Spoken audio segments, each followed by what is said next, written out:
What you're about to hear isn't the sanitized version found in textbooks.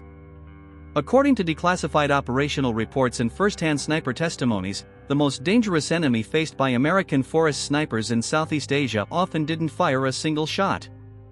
It didn't move. It didn't shout. It didn't reveal itself. It simply pressed down on the body and waited.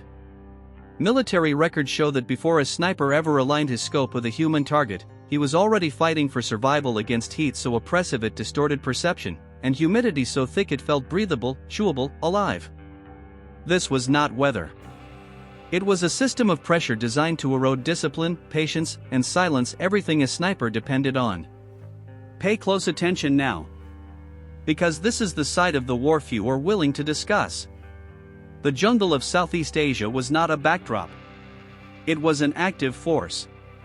Temperatures regularly climbed beyond safe operational thresholds, but missions didn't stop.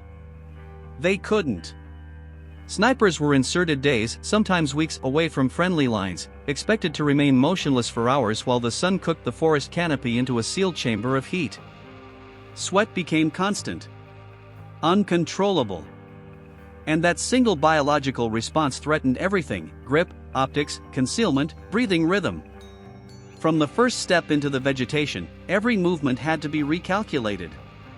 Breathing too fast meant condensation inside optics. Shifting weight too often meant disturbed foliage. Even blinking became a conscious decision, because salt from sweat could drip into the eyes, forcing reflexive movement. Veterans later described it as being trapped inside their own bodies, aware that the smallest involuntary reaction could expose them. Operational documents repeatedly mentioned the same pattern. Early in deployments, snipers attempted to fight the climate. They wiped their rifles obsessively. They adjusted their ghillie suits. They rationed water with mathematical precision. But the environment always won the first round. Metal expanded. Lubricants thinned. Wooden stocks absorbed moisture and subtly warped. Scopes fogged internally, sometimes without warning, turning a precision instrument into deadweight. And the body followed the same trajectory. Prolonged exposure to heat and humidity triggered silent breakdowns. Fungal infections formed beneath bandages and clothing. Skin softened and split. Heat exhaustion blurred judgment. One veteran recalled that after several days in position, time itself felt unreliable, minutes stretched, hours collapsed, and the mind began to drift in ways training had never prepared him for. This is where the psychological battle truly began. A sniper's power lies in stillness, in patience, in the ability to wait longer than fear. But the jungle attacked that stillness relentlessly. Insects crawled beneath clothing. Leeches attached without pain, feeding unnoticed. The air smelled of rotten life simultaneously, creating a constant sensory overload. Sleep came in fragments, never deep enough to restore clarity. Every sound, every crack, every rustle forced the brain into hypervigilance. Silent. Sudden. Unforgiving. As missions extended, commanders noticed something troubling. Snipers weren't failing because of enemy action. They were being withdrawn due to physical collapse, compromised equipment, or mental fatigue severe enough to risk operational failure. The environment was achieving what ambushes could not: it was breaking elite soldiers without ever revealing itself. By the time a sniper reached the midpoint of a jungle mission, the question was no longer just, can I take the shot? It was, can I stay here another hour without making a mistake? And this was only the beginning. In the next part, we'll examine how this environment transformed from a constant discomfort into an active psychological weapon, how heat, moisture, and isolation combined to erode discipline, distort perception, and push snipers toward irreversible decisions under pressure. What military training manuals never fully captured was how quickly the jungle stopped being an external condition and became an internal presence.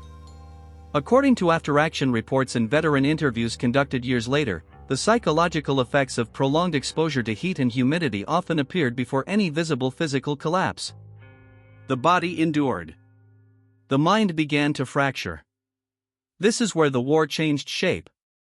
At first, the discomfort was manageable, an accepted cost of operating in hostile terrain. But as hours turned into days, the constant saturation of the air began to interfere with cognition itself. Snipers described a strange compression of awareness, as if the jungle narrowed their mental field of view. Thoughts became shorter. Decisions felt heavier. The future shrank to the next breath, the next minute, the next movement of sweat sliding down the spine. Pay attention to this part. Because this is where discipline was truly tested. The sniper's greatest weapon is control over movement, over timing, over emotion. Heat attacked all three. Elevated core temperatures subtly reduced reaction time. Dehydration thickened the blood and slowed neural processing. The mind compensated by cutting corners. Veterans later admitted that they caught themselves justifying micro-movements, small risks they would never have taken in training. A slight shift to ease a cramping leg. A brief wipe of the eyes. A breath taken too quickly. Each adjustment felt harmless. Together, they were lethal. Humidity amplified everything. Weapons never truly dried. Clothing remained perpetually damp, clinging to the skin like a second, heavier layer. The constant moisture created a sense of being watched, not by the enemy, but by the environment itself. Nothing stayed neutral. Everything pressed back. Even silence felt heavy, as if the air resisted it. Reports mention a recurring phenomenon, auditory distortion. Snipers began misinterpreting natural sounds, branches snapping, insects taking flight, as human movement. The jungle mimicked the enemy with terrifying accuracy. Over time, the brain struggled to separate threat from background noise. Hypervigilance became exhaustion. Exhaustion became doubt. And doubt is poison for a sniper. One veteran described lying in position during a midday heat surge, convinced his heartbeat was loud enough to be heard across the clearing. Another recalled the sensation that his rifle was slipping out of alignment, even when it wasn't. These weren't hallucinations. They were stress responses, early signs of cognitive overload caused by sustained environmental pressure. Sleep deprivation accelerated the decline. In the jungle, true rest was impossible. Snipers slept in fragments, never long enough to enter deep recovery. The body remained in a constant state of alert, burning energy it couldn't replace. Over time, memory faltered. Simple calculations, distance, wind estimation, timing required conscious effort instead of instinct. This is where the environment became a psychological weapon. Not through fear, but through erosion. Commanders began to notice patterns in mission reports. Shots missed not because of poor marksmanship, but because judgment was compromised. Engagements were delayed too long or initiated too early. Some snipers reported an overwhelming urge to end the waiting, to force action simply to escape the mental pressure of stillness under heat. That urge was dangerous. Because the jungle punished impatience instantly. By the time a sniper recognized these changes, he was already operating at a deficit. The environment had quietly rewritten the rules of endurance. Survival was no longer about camouflage or marksmanship, it was about resisting the slow collapse of attention and self-control. And in the next phase of these missions, the jungle escalated its assault even further, targeting the body with infections, decay, and mechanical failure that turned every piece of equipment into a potential liability. That's what we'll uncover next. By the third phase of extended jungle operations, the environment stopped testing limits and began dismantling them. Declassified medical logs and operational summaries reveal a pattern that repeated itself across units and years. The human body, even when elite trained, was never meant to remain functional under constant tropical saturation. This wasn't sudden collapse. It was decay. Snipers entered the jungle in peak condition, lean, disciplined, medically cleared. Within days, subtle symptoms appeared. Skin softened from continuous moisture. Small cuts refused to close. Bandages trapped humidity, turning protection into incubation chambers. Fungal infections formed silently beneath clothing, spreading without pain until movement itself became torture. And still, missions continued. Heat exhaustion was rarely dramatic. It didn't arrive as a single moment of failure.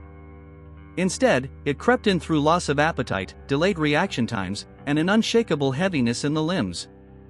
Veterans described feeling as if gravity itself had increased. Every adjustment required effort. Every breath felt slightly insufficient.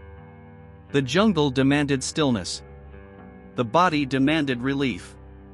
That conflict defined the sniper's daily reality. Hydration protocols existed, but water itself became a calculated risk. Too little meant collapse.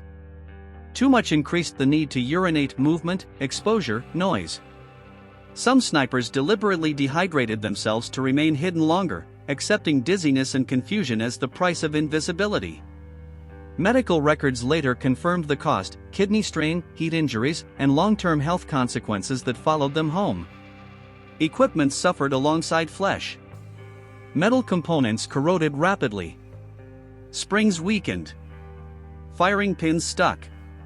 Optics fogged internally, sometimes permanently. Rifle actions that felt smooth in training ranges became sluggish under constant moisture and organic debris. Cleaning was never complete. The jungle always left residue behind. One veteran recalled spending hours maintaining his rifle, only to feel it grit and resist the moment he chambered around. Another described the quiet panic of realizing his scope adjustment had drifted overnight, not from impact, but from humidity altering internal components. Precision vanished without warning. This created a brutal paradox. The more the environment degraded the body, the more the sniper depended on equipment. The more the environment degraded the equipment, the more the sniper depended on his body. Neither was reliable anymore. Leeches attached without pain, often unnoticed until blood loss soaked through clothing. Insects nested in boots, webbing, even weapon cases. The jungle consumed everything organic and inorganic alike. Nothing remained neutral. Everything was either being used or broken. Psychologically, this phase was devastating. Snipers are trained to trust systems, their training, their gear, their bodies. In the jungle, that trust eroded daily. Each malfunction planted doubt. Each infection distracted focus. The mind, already strained by heat and isolation, now carried the added burden of uncertainty. Could the rifle fire? Could the body hold position? Could the mission be completed without collapse? Silent. Relentless. Draining. Commanders faced impossible choices. Extract a sniper early and risk mission failure, or push him further and risk permanent damage. Many reports show missions aborted not because of enemy contact, but because the environment had pushed operators beyond safe thresholds. And yet, some stayed. They stayed because the mission demanded it. They stayed because leaving meant exposing others. They stayed because endurance had become a measure of identity. But the jungle wasn't finished. In the next part, we'll examine how prolonged exposure transformed these conditions into lasting psychological scars, how the environment followed snipers home, reshaping memory, behavior, and silence long after the war ended. What made these missions truly destructive wasn't just what happened in the forest, but what followed the soldiers out of it. Post-war evaluations, veteran interviews, and psychological assessments reveal a disturbing continuity. The jungle did not release its grip when the mission ended. It followed. Quietly. Persistently. This is where the damage became permanent. During prolonged jungle operations, the brain adapted to survive constant threat, heat, and sensory overload. That adaptation was effective in combat but disastrous afterward. Snipers learned to suppress movement, emotion, and even thought. Over time, this suppression hardened into habit. Silence was no longer tactical. It became psychological. Veterans described returning from missions feeling detached from their own bodies. Sounds seemed exaggerated. Crowds felt overwhelming. Heat triggered immediate stress responses, even years later. The body remembered what the mind tried to forget. And the memories were never cinematic. They weren't heroic snapshots of decisive shots or clear victories. They were fragments. Sensations. The feeling of sweat pooling beneath the chest while unable to move. The phantom itch of insects crawling under skin that was no longer there. The smell of wet earth and decay that could suddenly reappear in the middle of a quiet room. Pay attention here. Because this is the cost that never appears in mission summaries. Many snipers reported a lingering intolerance for stillness. In the jungle, stillness was survival, but it was also torture. Holding position for hours while the body screamed for relief rewired their relationship with time. After the war, sitting quietly could provoke anxiety instead of calm. The waiting returned. The pressure returned. The jungle returned. Psychologists later identified a pattern of hypercontrol. Veterans remained obsessively aware of their body's breathing rate, posture, temperature long after the threat was gone. What had once kept them alive now prevented rest. Sleep remained fragmented. Dreams replayed sensations rather than events. Heat, in particular, became a trigger. Warm, human environments could induce sudden disorientation, irritability, or panic. The body reacted before the mind could intervene. Some veterans avoided summer climates entirely. Others described feeling trapped inside memories they couldn't articulate because the experience had never been fully verbal to begin with. This silence was reinforced by culture. Snipers were expected to endure without complaint. Their suffering was invisible by design. Many never reported symptoms, interpreting them as personal weakness rather than environmental injury. Medical understanding of combat stress lagged behind reality. The jungle had changed them, but there was no framework to name how. And so, they adapted again. They compartmentalized. They withdrew. They stayed alert even when no threat existed. The same mental armor that protected them in the forest now isolated them from family, from peace, from themselves. The most unsettling detail appears again and again in interviews. When asked what they feared most during those missions, many veterans did not mention the enemy. They mentioned the waiting, the heat, the feeling that the jungle was watching.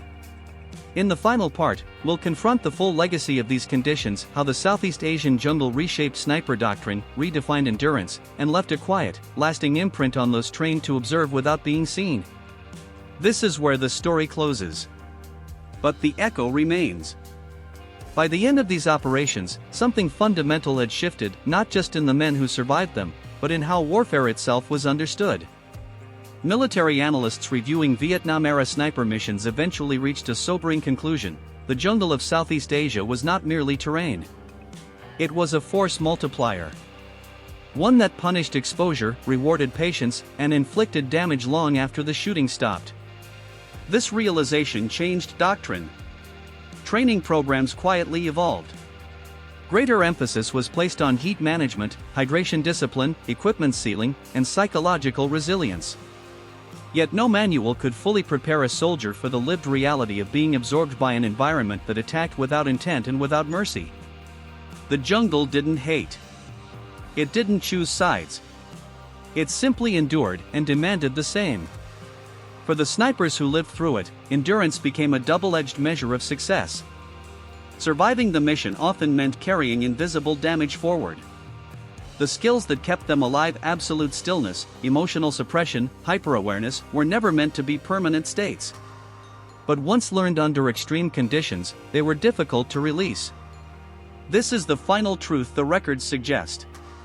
The jungle forced snipers to redefine strength. Not as aggression. Not as dominance. But as restraint under unbearable pressure. The ability to remain silent while the body degraded. To remain focused while the mind distorted. To remain human while the environment worked relentlessly to strip that humanity away. Silent. Slow. Enduring.